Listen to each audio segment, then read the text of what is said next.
बादशाह अकबराला महाराष्ट्रात एका महिलेने हरवलं होतं, म्हणून तो अस्वस्थ होता. पण आशिया खंडात सगळ्यात बलवान सेना असणाऱ्या मुघलांना हरवणारी ही महिला कोण होती? मध्ययुगातील प्रभावशाली महिला या सिरीजच्या पहिल्या भागात जाणून घेऊया चांद बीबीची अद्भुत कहाणी. 16व्या शतकात चांद बीबी अहमदनगरच्या निजामशाही सल्तनतीची एक शहजादी होती. पुढे तिचं लग्न विजापूरचा सुलतान अली आदिल शाह याच्यासोबत झालं. पण ती एक साधारण बेगम नव्हती. ती आपल्या नवऱ्यासोबत घोड्यावर बसून लष्करी मोहिमांमध्ये सहभागी व्हायची. लवकरच विजापूरच्या आदिलशाही सल्तनतीत तिचं नाव होऊ लागलं, कारण तिला 5 वेगवेगळ्या भाषा येत होत्या.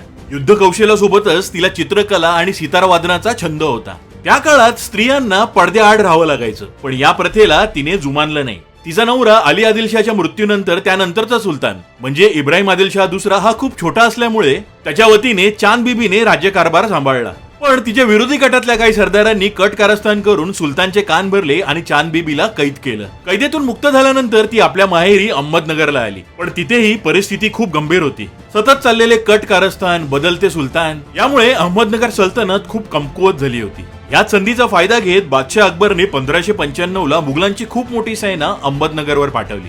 त्यावेळी अहमदनगरचा सुलतान बहादूर निजामशाह फक्त 2 वर्षांचा होता. त्यामुळे राज्य वाचवण्याची संपूर्ण जबाबदारी चांद बीबीने आता स्वतःच्या खांद्यावर घेतली होती. तिने विजापूरच्या आदिलशाहीला आणि गोवळकोंड्याच्या कुतुबशाहीला मदतीसाठी पत्र लिहिली. किल्ल्याची संरक्षण व्यवस्था मजबूत केली, दारुगोळ्याचा साठा वाढवला आणि राज्याचं खंबीर नेतृत्व म्हणून ती उभी राहिली. मुघलांनी अहमदनगरला वेढा घातला. निजामशाहचे अनेक सरदार मुघलांना जाऊन मिळाले.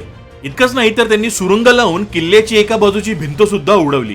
मुघलांचं सैन्य तिथून आत शिरणार तेव्हा स्वतः चांद बीबी त्या भगदडासमोर येऊन उभी राहिली. हे बघून निजामशाहीच्या सैन्याचं मनोबल वाढलं. त्यांनी मुघलांना जोरदार प्रतिकार केला आणि तेवढ्यात आदिलशाही आणि कुतुबशाहीचं सैन्य सुद्धा तिथे आलं. मुघलांनी आता घाबरून तहाची बोलणी सुरू केली. दख्खनेतल्या एका छोट्या राज्याने मुघलांसारख्या बलवान शत्रूला हरवलं होतं.